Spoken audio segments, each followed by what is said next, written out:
composición del uranio en estos anillos, pero lo que me asombró descubrir era halos que empezaban con polonio.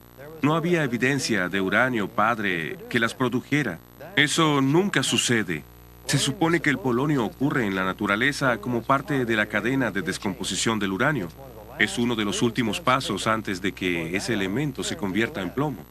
Según nuestros conocimientos, el polonio no existe fuera de este proceso de descomposición. Pero visto a través del microscopio, algo muy diferente que ocurrió en el pasado. Polonio por sí solo. Algo inexplicable según las leyes científicas actuales. Por eliminación reduje las posibilidades al polonio primordial, polonio que fue formado al principio. Uno de los experimentos más importantes que descartaron al uranio y confirmaron al polonio primordial como la causa de los halos de polonio en los granitos se efectuó con la microsonda de iones.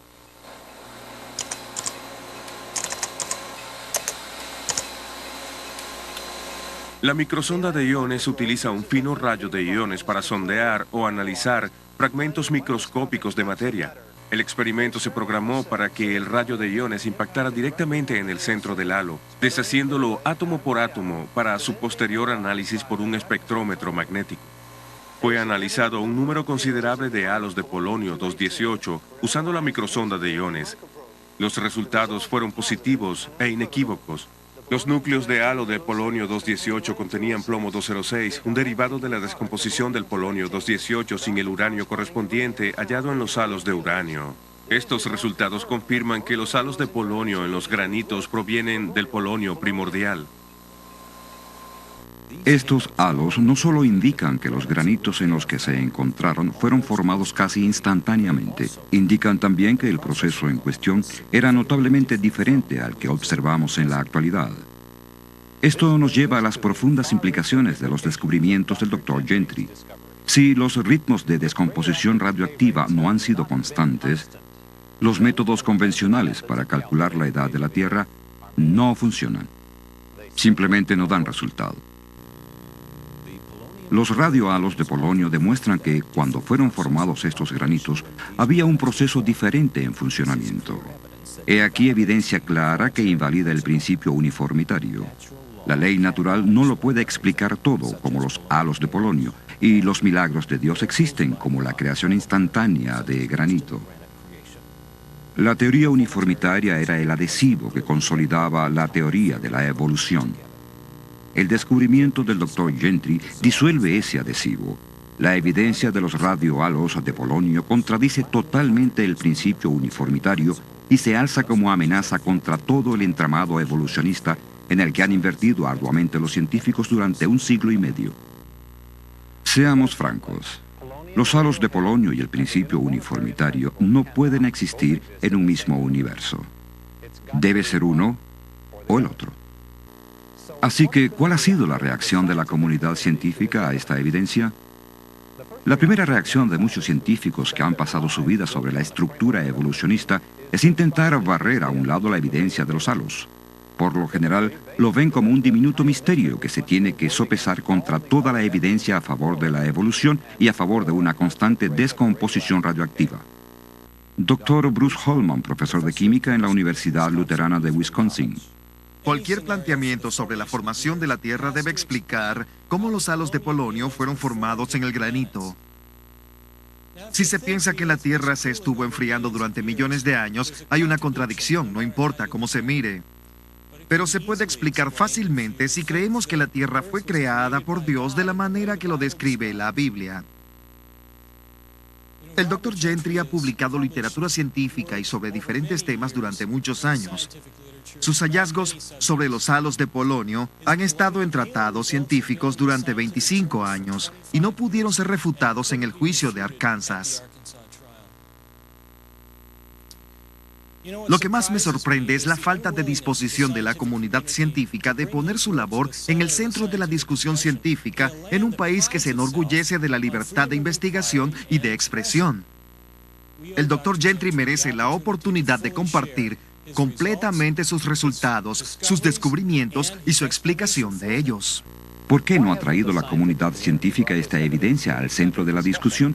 La base de la ciencia es probar todas las teorías por medio de repetidos experimentos. Así se descubrieron las leyes básicas de física y química.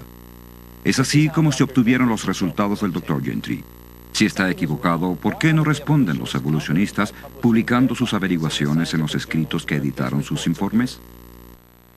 Si hubieran podido, los evolucionistas habrían llenado páginas de publicaciones científicas refutando esta evidencia a favor de la creación. No hacerlo indica lo que ha sido el mayor secreto de la ciencia. Los evolucionistas cometieron el error de formar la teoría de la evolución sobre la premisa de que los granitos se formaron de un modo natural, sin una firme base científica que apoye esta premisa. Su ignorancia fue ampliamente expuesta en el comentario de un reconocido geólogo que habló en un simposio internacional sobre el origen del granito en 1947. Señor presidente, damas y caballeros, es un placer tomar parte en una discusión de este tipo por dos razones. En primer lugar, los periódicos y la radio traen ante nosotros problemas cada día y amenazan con terribles consecuencias si no los resolvemos. En este simposio tratamos un problema que realmente es un viejo amigo. Este problema se remonta a través de todos los años en los cuales ha existido la ciencia de la geología. Nunca nos hemos quedado satisfechos en cuanto a la solución. Y debemos resaltar además de que no hay ninguna consecuencia importante que resulte de nuestra falta de soluciones viables. Extraído de Origen del Granito, Sociedad Geológica de América, Registro 28, F. Fitz Osborne, Universidad de Laval, Montreal. A pesar de esta actitud pasiva, los geólogos tenían buenas razones para preocuparse sobre el origen del granito, aún antes de la publicación del descubrimiento de los halos de polonio. Esta roca es riolita. Se forma cuando el granito, fundido en la tierra, se abre camino hacia la superficie y se enfría lentamente.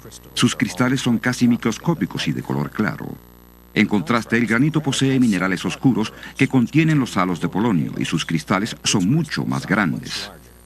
Los geólogos suponían que los granitos se formaron tras un proceso de enfriamiento en el seno de la Tierra, pero desde el principio existía evidencia de que su premisa era errónea.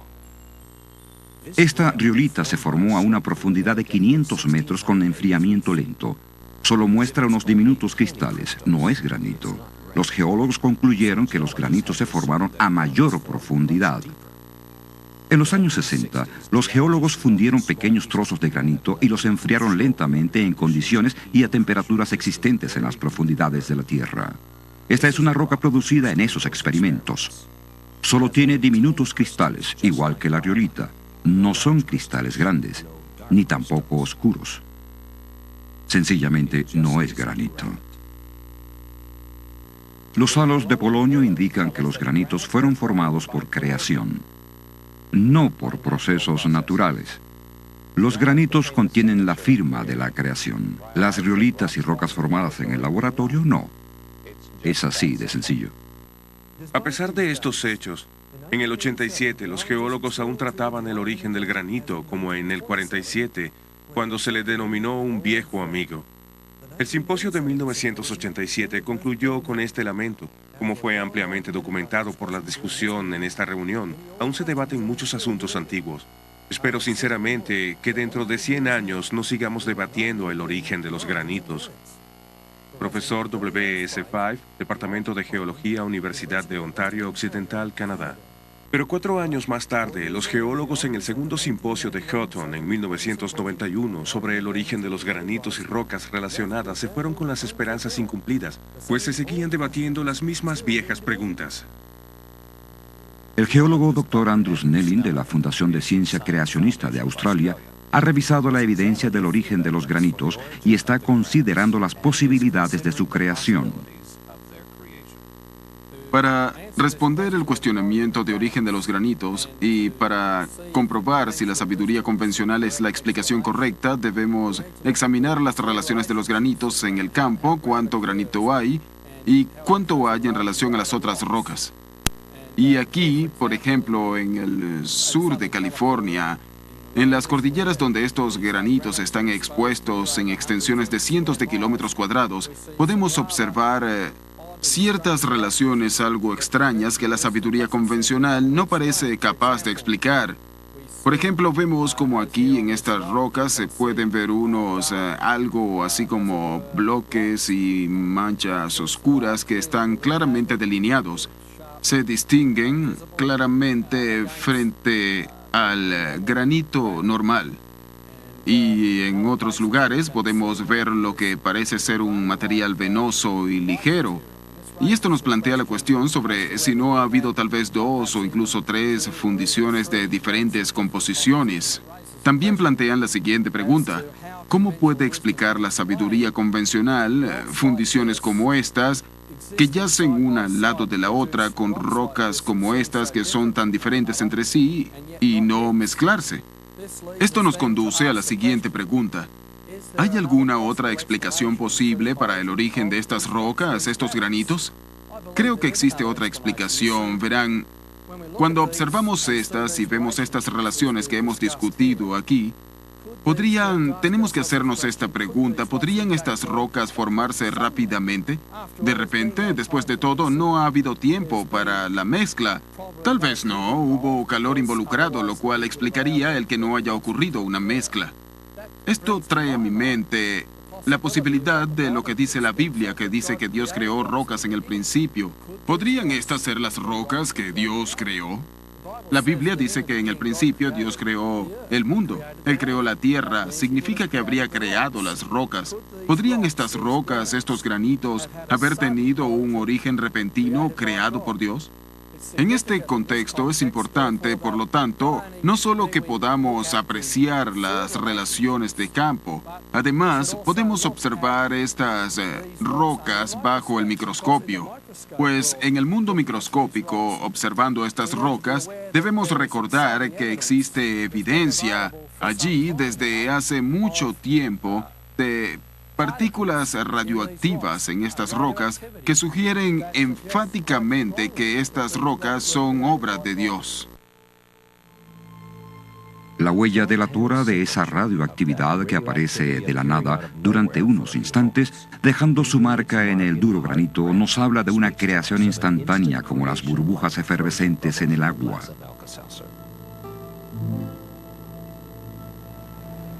Algo extraordinario ocurrió cuando se formaron estas rocas.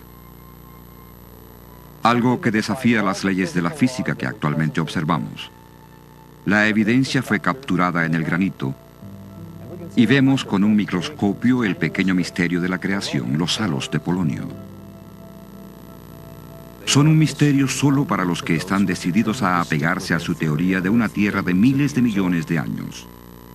Para aquellos dispuestos a considerar el relato de Génesis de una creación reciente y rápida, los halos son perfectamente entendibles. Encajan en el cuadro bíblico al encontrarse en las mismas rocas que aparecieron en el principio de la semana de creación. En el principio, oh Señor, pusiste las fundaciones de la tierra. Porque Él habló y fue hecho. Él mandó y quedó firme.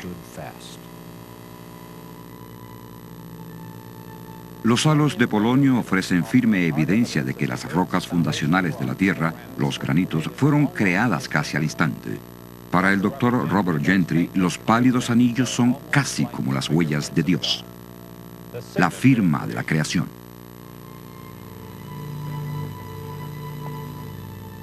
Esta presentación fue posible gracias a la generosidad de Robert O. Ford y McKee Foods Corporation.